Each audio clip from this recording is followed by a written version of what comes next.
E sem perca de tempo, em primeira mão quero agradecer essa oportunidade que me foi dada e confiada a mim nessa noite. Algumas pessoas, às vezes, quando conversam comigo, elas falam assim, ai, nossa, você não tem vergonha. Eu falo, ai, gente, eu morro de vergonha. E principalmente de ministrar a palavra. Porque não que o culto tenha momentos especiais, mas eu, particularmente, eu gosto de estar muito atenta a tudo aquilo que é pregado, ministrado. Porque eu tenho a certeza que Deus usa homens e mulheres para falar conosco. Então, sempre que é ministrada uma pregação, eu gosto sempre de estar atenta. Estou sempre ali acompanhando o trajeto que o pregador percorre durante a sua mensagem. E para mim é muito difícil ministrar a palavra do Senhor Jesus. Mas eu acredito que tudo será feito para a glória dele nessa noite. E eu quero agradecer a oportunidade que foi me dada e confiada pelo nosso co-pastor Efson Kennedy e também pelo nosso pastor Sanzi Soares. E agradecer à igreja que está aqui nessa noite. Estou feliz que você veio. Fico feliz em ver caras que há muito tempo eu não via. E eu tenho certeza que Deus vai falar no seu coração. Por isso eu quero te convidar que você venha abrir o seu coração para você entender aquilo que Deus passou para mim. E eu peço a ajuda do Espírito Santo para que me ajude a transmitir da melhor forma aquilo que Ele falou comigo.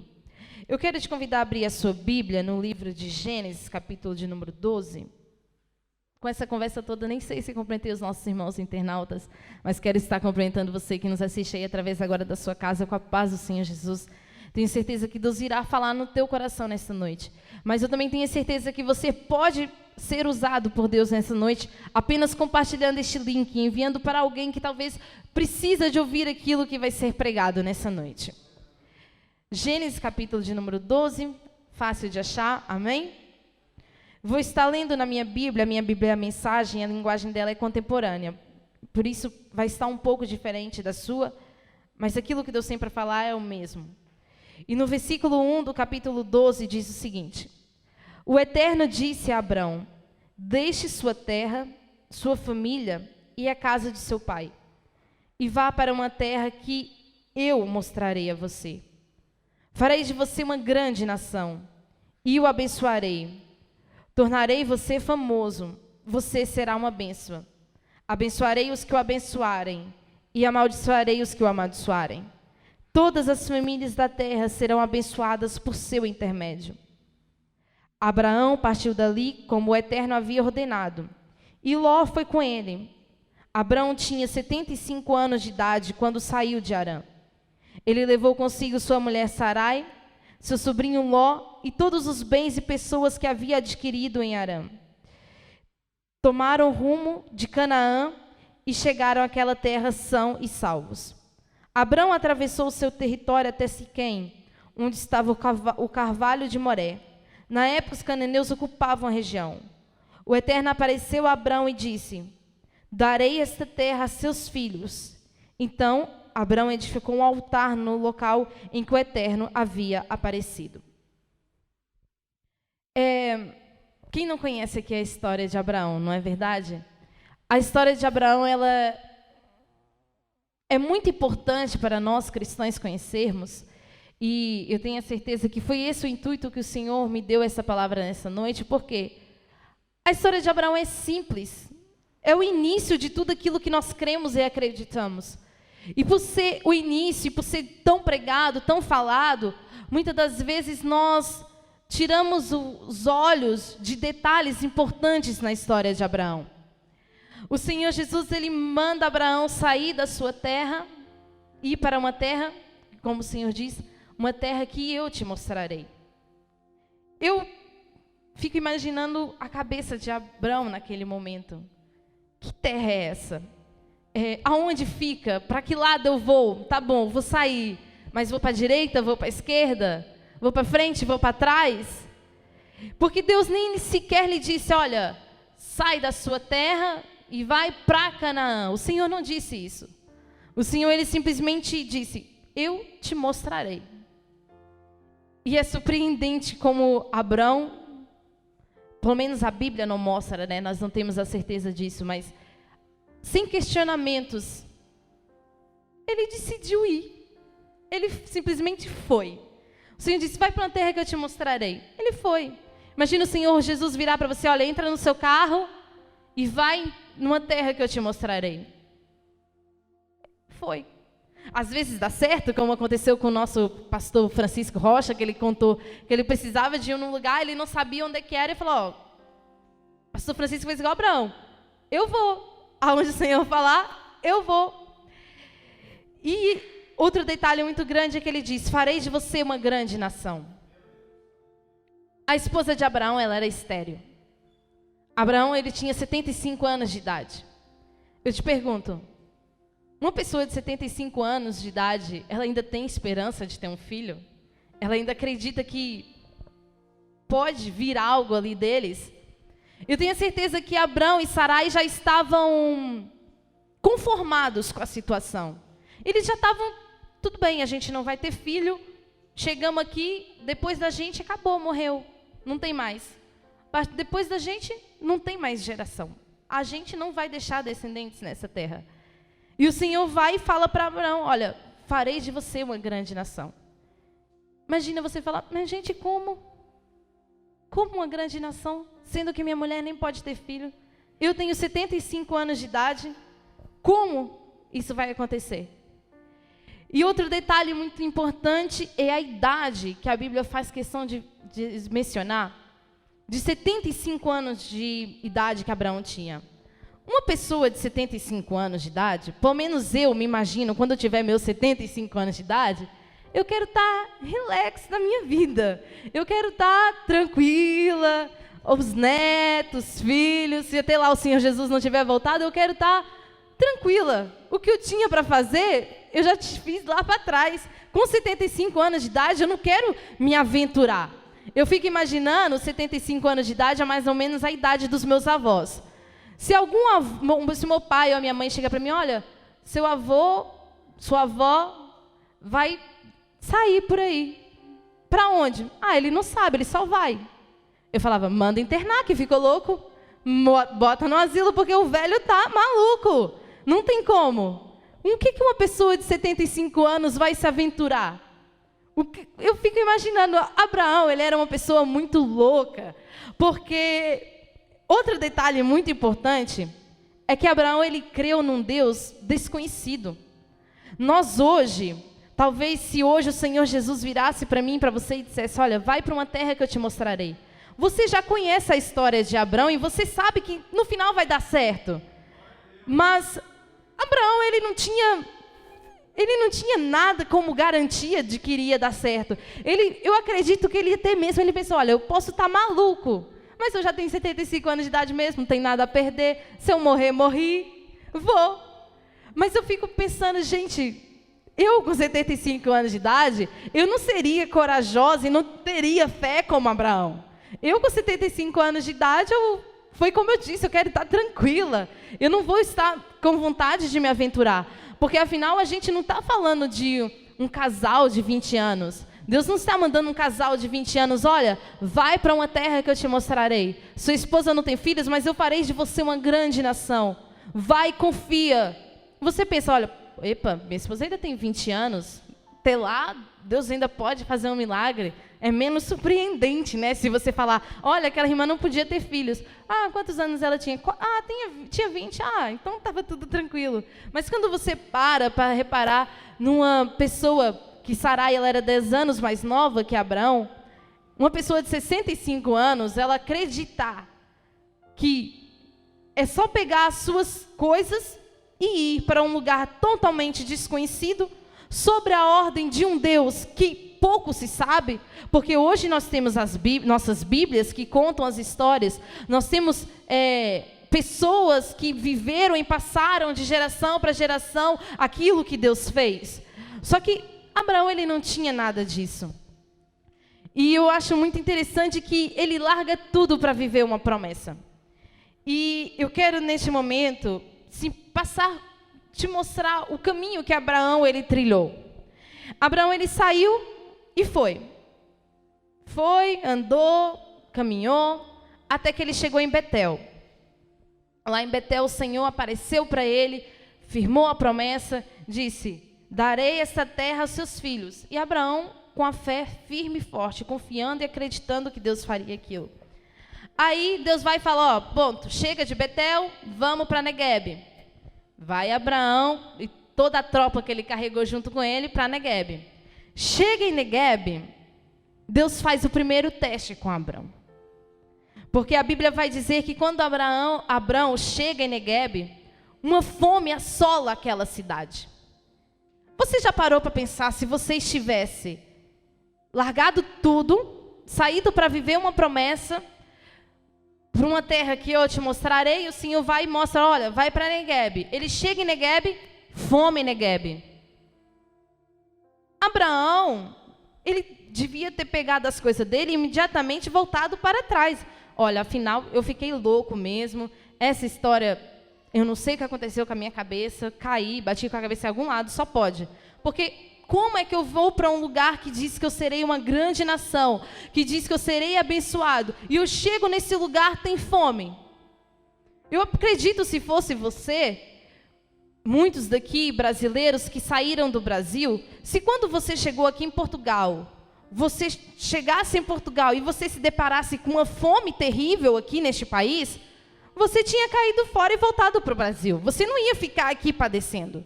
Você não ia ficar acreditando que daria certo, sendo que já começou errado, né? A gente, muitas das vezes, a gente tem um ditado que fala, aquilo que começa errado, não tem como acabar certo. O problema é que Deus, ele faz tudo diferente daquilo que nós imaginamos. E Abraão, ele decide confiar no Senhor. E Deus vai e manda Abraão lá para o Egito. Chega de Neguebe e vai para o Egito. Chega no Egito, todos nós conhecemos a história, eu acredito. Abraão fala que Sara era sua irmã. O faraó vai ficar com Sara, tal. Aí o Senhor bota todo mundo na casa do faraó enfermo. O faraó fala, Abraão, por que você fez isso comigo? Sai imediatamente do Egito, leva gado, leva ovelha, leva ouro, leva prata, leva tudo, mas sai daqui. Uma pessoa que sai para viver uma promessa, chega no local em que Deus mandou, que foi o Egito, e ele é expulso do Egito. Eu fico imaginando, principalmente mulher. Abraão, talvez, como ele ouviu a voz de Deus, ele estava confiando naquilo que Deus estava falando para ele, talvez ele até tinha as ideias mais sólidas dentro da cabeça dele. Mas eu fico imaginando eu, no lugar de Sarai, eu falava assim, homem, acabou. A gente vai voltar hoje para Harã, não tem mais isso, história de andar por aí, perambulando de um lado para o outro. Chega, vamos voltar para a nossa cidade, vamos voltar para a nossa casa. A gente chega no local, tem fome. A gente chega no outro local, a gente é expulso. Acabou, vamos voltar para trás. Mas Sarai e Abrão, eles estavam tão deslumbrados que eles não paravam para reclamar diante dessas situações. Talvez você está assim nessa noite. Talvez você está vivendo um sonho, talvez você tenha uma promessa e você está na situação que Abrão e Sarai se encontravam nesse momento. Você foi atrás do seu sonho, você chega lá, se deparou com a dificuldade, você dá um jeito, resolve aquela dificuldade, de repente vai e aparece outra dificuldade, e você está pensando, olha, eu vou voltar para trás, eu vou largar tudo, eu não vou continuar nessa fantasia da minha cabeça. Mas Abraão e Sarai, eles fizeram diferente. Eles confiaram em Deus. Aí Deus vai e manda, olha, tá bom, o Egito deu errado, bora voltar para Neguebe. Volta Abrão e Sarai para Neguebe. Chega em Neguebe, volta para Betel, que foi a primeira cidade em que eles pararam. Volta para Betel. E quando ele chega em Betel, saindo aqui um pouco do texto, outra profundidade muito forte que Deus me deu na história de Abrão, é que Abrão ele fez 7 renúncias ao longo da sua jornada para viver a promessa. Fica aí para os obreiros, quem quiser pregar sobre as 7 renúncias de Abrão, pode pregar, viu? E em Betel, Abrão ele vai fazer a 3ª renúncia dele. Imagina você, saiu para um lugar desconhecido, sem saber muitas informações, você passa fome, é expulso de uma cidade, acaba que você anda, depois volta para trás. E quando você volta para trás, você se depara com uma dificuldade familiar, que foi com que Abrão se deparou naquele momento. Abrão tinha consigo o seu sobrinho Ló. E Deus, mesmo em meio às dificuldades, estava prosperando Abrão e Ló. Eles estavam sendo abençoados. Aí, como eles começaram a ter muitos bens, muitos gados, os pastores de Ló e Abrão começaram a discutir. E Abrão, que tinha escolhido Ló para vivenciar o milagre com ele, se depara na situação de ter que pedir Ló para, olha, vai para outro lado, por favor, não vamos brigar. Imagina você já no meio da dificuldade, no meio da fome, você foi expulso e ainda por cima aparece uma dificuldade na família. Porque eu tenho certeza que esse transtorno estava incomodando Ló e Abrão. Para Abrão tomar a decisão de cada um ir para um lado, é porque não estava uma situação confortável. Não estava uma situação legal ali no leito da família. Então, Abrão manda Ló escolher. Olha, Ló, aonde você quiser ir, eu vou para o lado contrário. Ló não é bobo nem nada. Olhou para as planícies do Jordão, viu tudo verde. Na minha Bíblia diz que Ló, ele olhou e imaginou. Ele falou assim, nossa, ali deve ser o jardim do Éden. Só pode, de tão frutífero que é aquele lado. E Ló não é bobo nem nada. Se fosse eu e você, a gente também faria igual. Não vamos ser hipócritas. Vai para que lado? Eu vou para o lado que está verde. Eu vou para o lado que está frutífero. Eu vou para o lado que eu estou vendo que tem bênção. E Abrão e Ló se separam. E Abrão vai e segue rumo a Canaã. E no capítulo 15, Deus mais uma vez ele firma a promessa com Abrão. Abrão já está em Canaã e num certo dia, Abrão ele está dentro da sua tenda e Deus pede a Abrão, olha Abrão, sai aí da sua tenda. Muitas das vezes nós estamos dentro das nossas tendas, dentro da nossa mentalidade, a gente só consegue enxergar o nosso eu, a nossa casa, a nossa família. E Deus chama Abrão para fora e fala assim, olha, vem aqui rapidinho, dá uma olhadinha aqui nas estrelas do céu. Você consegue contar? Eu imagino Abrão parou, olhou, consigo não. Então pega aí um pouquinho de areia. Tá vendo os que estão na sua mão só? Conta para mim. Consegue contar? Não, não consigo. Essa será a sua descendência, Abrão. Os seus descendentes serão como as estrelas do céu, serão como os grãos da areia. E Deus reafirma a promessa outra vez na vida de Abrão.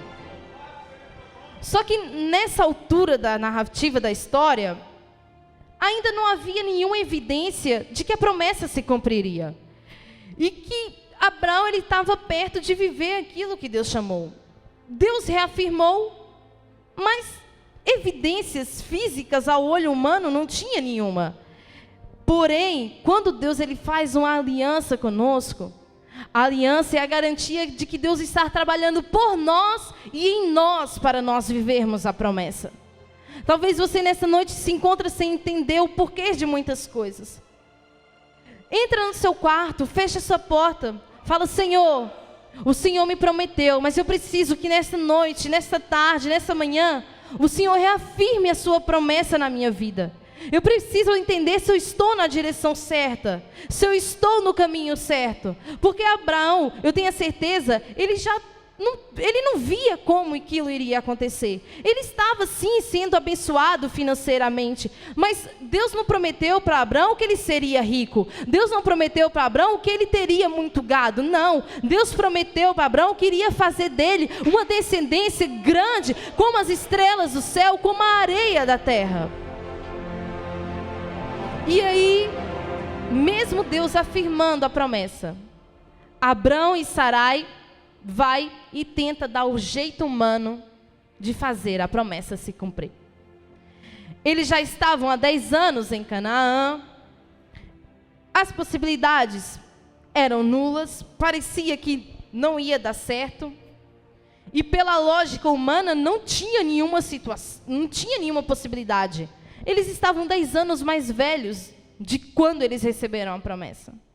Eles, em vez de estar ficando perto da promessa, estavam ficando longe pela visão humana. E aí eles vão, e todos nós conhecemos, Sara vai e dá a sua serva para Abraão se deitar, e ela tem um filho. Só que eu presto atenção nesse detalhe da história de Abraão, e eu entendo que nós precisamos ter cuidado em querer arranjar soluções para aquilo que Deus falou que Ele ia fazer. Quando Deus ele falar que Ele vai fazer algo na nossa vida, não adianta sermos nós tentar arrumar os nossos meios, os nossos jeitinhos para fazer o milagre acontecer, porque não vai dar certo. Quando Deus fala que Ele vai fazer, é porque Ele é que vai fazer. A promessa de Abraão, ela permanecia sem cumprimento, mesmo ele tendo seu filho Ismael com Agar. Mas a promessa era para Sara. Então a promessa que Deus tinha para ele continua sem esse cumprimento. E as tentativas humanas de ajudar Deus só trouxeram dificuldades para a geração de Abrão, e não só para a geração dele, como até hoje a gente vê a guerra que é entre os palestinos e os israelitas. Isso tudo por causa do quê? Por causa de um erro lá atrás. Olha quanto tempo já se passou da história de Abrão. Olha quantas gerações já vieram e desvieram. E até hoje a confusão está instalada. Por quê? Porque Abrão ele tentou dar um jeito naquilo que era para Deus fazer. Por isso, quando Deus disser que vai fazer algo na sua vida, não tente arrumar estratégias, não tente, olha, eu vou te abençoar. Não tenta você procurar se abençoar, porque você não pode se abençoar. Quem abençoa é Deus, quem faz cumprir a promessa é Deus. Se for Ele quem prometeu, não adianta você fazer nada.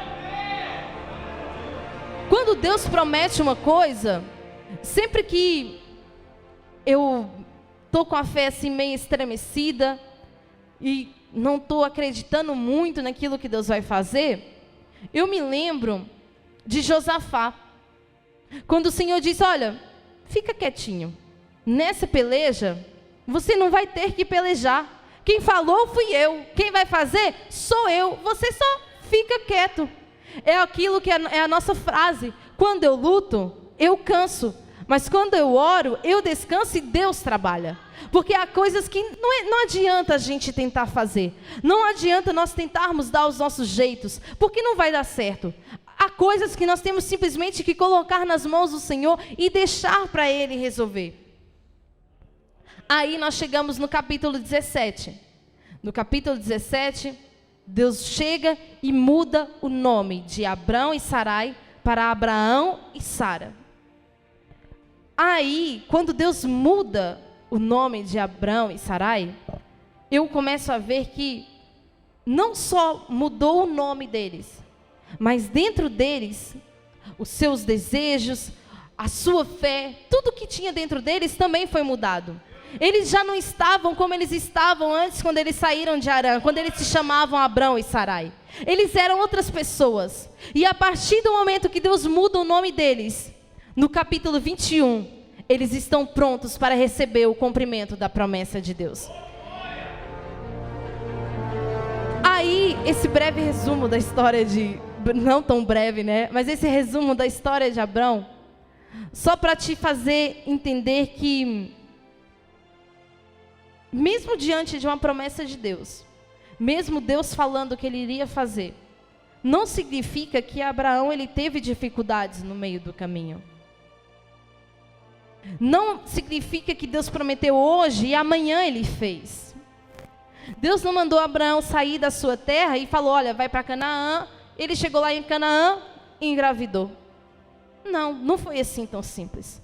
Por que então eu e você queremos que na nossa vida seja simples as coisas de Deus? Porque a gente esquece, a gente é muito rápidos para ver, por exemplo, olha, fulano mal chegou em Portugal, comprou um carro zero. Olha, ciclano mal casou e já tem uma casa própria. A gente, quando conta a história de Abraão, a gente fala, olha, Abraão saiu da sua terra, foi para outro lugar e Deus fez dele uma grande nação. Só que nós esquecemos do processo que existe no meio do percurso. Nós esquecemos que nada é fácil, nada na nossa caminhada vai ser simples. Deus, Ele não prometeu que iria ser fácil, mas Ele prometeu que Ele iria fazer. E ao longo do processo, o mais interessante é que Deus, enquanto Ele está fazendo cumprir a promessa em nossas vidas, Ele está trabalhando em nós para nós recebermos o cumprimento da promessa.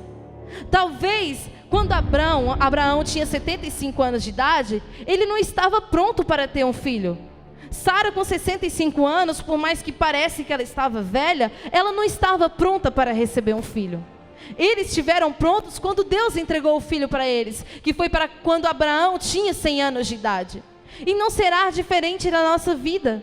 Deus talvez te prometeu uma coisa e você olha e fala, nossa, já passou 5 anos, já passou 6 anos, já passou 10 anos, já passou 20 anos. Mas talvez você ainda não está pronto nem preparado para viver aquilo que Deus te prometeu. Mas isso não significa que a promessa não vai ser cumprida, que a promessa não vai ter cumprimento.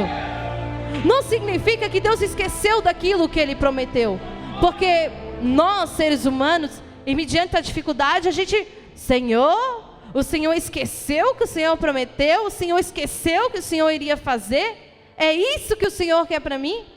Mas nós esquecemos que tudo faz parte de um processo. Como a levita Nicole, ela louvou aqui nessa noite, só quem tem raiz. Quando você planta algo, você não vai chegar lá amanhã e vai ter lá uma árvore enorme. Não. Lá dentro, no profundo, a semente, ela vai soltando a sua raiz aos poucos. Aos poucos ela vai ganhando força, vai fincando suas raízes. Aos poucos ela vai se aprofundando dentro da terra. E nós olhamos para Abraão e falamos assim, nossa, Abraão, ele foi um homem de fé. Abraão foi o pai da fé. Verdadeiramente ele foi. Verdadeiramente ele foi. Mas não significa que ele não teve dificuldades no percurso. Não significa que a história de Abraão foi fácil, foi simples. Você já pensou que é que você ia andar de um lado para o outro? Você sair da sua cidade com 75 anos e quando você fizer 100 anos, você recebeu o cumprimento da sua promessa? As coisas não acontecem de um dia para o outro. E Abraão, ele foi grande, foi um grande homem de Deus, porque ele viveu pela fé, ele creu em um Deus que ele nunca tinha visto, ele obedeceu um mandamento sem garantia de nada, e ele assumiu o risco de viajar para uma terra desconhecida, em prol de uma promessa de um Deus que ele não conhecia. Nós conhecemos a Deus. Nós declaramos que nós amamos a Deus. Nós declaramos que servimos, eu sou crente, eu sou cristão. Só que quando chega na hora do vamos ver, na hora da credibilidade, a gente não dá credibilidade nenhuma para o nosso Senhor. A gente, quando chega na hora de vamos ver, a gente tenta dar os nossos jeitos humanos, a gente tenta fazer as coisas do nosso jeito, a gente tenta arrumar estratégias para fazer dar certo aquilo que Deus disse que iria fazer. Por mais simples e conhecida que a história de Abraão seja, ela nos mostra que a fé, ela precisa ser repetida várias e várias vezes ao longo da nossa caminhada. Nós não precisamos ter fé hoje e amanhã a promessa vai se cumprir. Nós temos que ter fé hoje, acreditar naquilo que Deus falou. E amanhã, quando vir a dificuldade, nós temos que redobrar a nossa fé e acreditar. Não, o Senhor falou que ia fazer. Não tem saída, não tem solução, mas o Senhor falou que iria fazer. Talvez você olha para a sua situação nessa noite. Eu não sei como você chegou aqui, eu não sei aonde Deus está falando com você através dessa mensagem. Talvez você que está nos assistindo se encontra como Abraão no meio do caminho, sem saber o que vai se suceder, sem saber qual o próximo passo seguir. Mas uma coisa que Abraão tinha é que ele não vivia pela vista. As pessoas que vivem pela vista, quando o Senhor diz, olha, vai para uma terra que eu te mostrarei. Tá bom, eu vou, mas me dá um mapa, Eu quero saber o percurso que eu vou fazer. Eu quero saber aonde eu vou parar para dormir, para descansar. Eu quero saber aonde que vai ter perigo, aonde que vai ter uma descida para eu ter cuidado, não ir rápido demais. Uma pessoa que vive pelas vistas, ela quer saber todo o trajeto antes de ir. Isso não é fé. Isso não é fé. Viver pela fé é você falar assim, tá bom, ok, eu vou. Você chega, ok, Senhor, qual é o próximo passo? Uma pessoa que vive pela fé, ela não precisa de ver nada. Ela só precisa de saber, Senhor, qual é o próximo passo. O que eu tenho que fazer a seguir. E eu te pergunto para você nessa noite, será que Deus ele tem poder para fazer de novo nos nossos dias, na nossa vida, como Ele fez em Abraão? Será que uma mulher estéril ela ainda pode dar à luz os seus filhos? Será que Deus pode pegar uma empresa que está falida e fazer um negócio muito lucrativo? Será que Deus pode pegar um casamento que já não existe amor, que já está destruído, que já aparentemente não tem solução, aparentemente já chegou ao fim, e restituir o amor dentro dessa família, dentro desse lar? Será que Deus ele pode ainda colocar fé dentro das nossas descrenças? Será que você acredita que Deus ainda pode fazer algo na sua situação? Talvez você está num patamar que você fala, Senhor, talvez você está assim nessa noite. Senhor, olha, hoje eu vou na igreja, mas eu preciso que o Senhor fale comigo. Porque eu preciso saber qual é o próximo passo que eu vou dar. Eu preciso saber o que vai acontecer. Eu preciso saber quando, pelo menos, é que o Senhor vai cumprir a promessa. Eu preciso, pelo menos, ver algo. Eu preciso, pelo menos, ter crédito de alguma coisa. Isso não é fé. Isso não é fé. Isso é você viver pela vista. Isso é você, alguém te fala, olha, amanhã vai chover. E você olhar para o céu e você falar, tem nuvem, então tá certo, vai chover. Agora, fé, a pessoa fala assim, olha, amanhã vai chover. Você de manhã, sim, abrir a janela, você pegar o seu guarda-chuva e você acreditar que vai chover. Nós não podemos minimizar o Deus que nós servimos.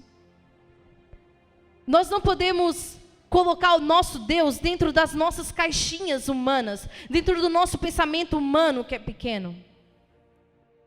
Esse mês, na minha casa aconteceu uma situação muito interessante. O nosso pastor Efson Kennedy, ele pegou o vírus, como todos sabem, e imediatamente o Efson ficou sem trabalhar, e eu também não pude fazer mais nada. Eu atendo em casa, então eu não podia receber ninguém em casa. Fechou. Ficamos o tempo que foi mandado, né? Ficar em casa, fechou, ele não podia trabalhar, eu não podia trabalhar, não podíamos fazer nada. Quando chega no final do mês, o salário vem. Só que, imagina, você está habituado com uma coisa e lá na frente vem metade daquela coisa. Imediatamente, eu na minha incredulidade, eu falei assim, Senhor, esse mês é contigo. Sem me aperceber. Eu falei, Senhor, esse mês é contigo. Mas sem dar muita confiança e sem dar muito crédito. Porque aos meus olhos, aquilo que eu via, não tinha solução. Aquilo que eu via, na minha frente, eu só via dificuldade. Na minha frente, eu só via problema. Eu não conseguia ver solução. Mas, inconscientemente, eu tive uma atitude de fé. Que foi que eu virei, Senhor, esse mês está nas tuas mãos. E descansei. Eu só sei que hoje é dia 22. Eu estou com as minhas contas tudo paga. Hoje mesmo fiz compra, já tinha feito no início do mês, fiz de novo. Não me faltou nada. Ao longo desse mês eu já saí para comer fora, já passeei, já fiz um monte de coisa que eu nem sei como eu fiz. Por quê? Porque a gente precisa não olhar para aquilo que a gente acha que é. E eu, depois de deparar com essa situação, um dia eu fui orar e eu falei para o Senhor e falei assim, olha, Senhor, me perdoa. Eu pedi perdão ao Senhor. Eu virei para o Senhor e falei assim, olha, Senhor, me perdoa. Porque eu faço tantos momentos ofertórios. Eu falo tanto da bênção financeira sobre a quem dizimista e ofertante fiel na sua casa, que quando chegou a minha hora do vamos ver, nem eu mesma estava acreditando na possibilidade. Quando chegou a hora de eu ver que a bênção verdadeiramente está não em quantias, mas no Senhor, eu não me temi, estremeci. E eu tenho a certeza que se talvez você passou por uma situação semelhante, se talvez você se encontre em alguma dificuldade que seja, não coloque o Senhor nas suas limitações humanas. O nosso Deus, Ele é poderoso para fazer infinitamente mais. A Bíblia diz que o nosso Deus, Ele pode fazer infinitamente mais daquilo que nós pedimos, ou até mesmo daquilo que nós pensamos. A gente às vezes serve ao Senhor, mas a gente não consegue ver os detalhes. Deus, Ele é poderoso para fazer infinitamente mais. Talvez Abraão, ele estava esperando que, pronto, tive o meu filho, tenho um filho, a promessa agora vai se começar a cumprir. Mas eu tenho certeza que se Abraão estivesse vivo até os dias de hoje, ele não conseguiria perceber como a descendência dele era tão grande. A descendência de Abraão, ela é tão grande que existe gente que é descendente de Abraão nos nossos dias de hoje e não sabe. Porque de tão numerosa que é os descendentes de Abraão, e eles já se espalharam tanto pela terra, que não é só quem está em Israel que é descendente de Abraão. Existe judeus, israelitas, que nem sabe que tem descendência. Tem gente até que vai fazer testes e não sei o que, para ver se tem a raiz, alguma coisa lá atrás. E no final da vida a pessoa vai e descobre que sim, realmente ela tinha. Então eu não sei como você está aqui nessa noite, mas exercite a sua fé dia após dia, não mediante a situação. Porque exercitar a fé em Canaã com um filho é fácil. Mas exercitar a fé lá em Harã, com 75 anos de idade, sem provisão de nada, é difícil. E eu quero convidar a igreja para se colocar de pé neste momento. E por último, eu só quero dizer uma coisa. Abraão, ele não era uma pessoa perfeita. Abraão, ele não foi escolhido porque ele era um certinho, porque ele era perfeito nas suas atitudes. Não, na verdade a Bíblia vai nos demonstrar que Abraão, ele teve algumas graves falhas ao longo do percurso. Talvez você está pensando, mas isso foi com Abraão. Deus fez isso com Abraão porque era para ser com Abraão. Não se limite ao potencial de Deus. Não acha que você não é merecedor daquilo que Deus tem para fazer. Eu tenho certeza que Deus, Ele pode fazer infinitamente mais na sua vida. E nessa noite eu profetizo que, mesmo que você não esteja vendo a solução, o Senhor irá te mostrar a solução. Mesmo que você não esteja vendo que a promessa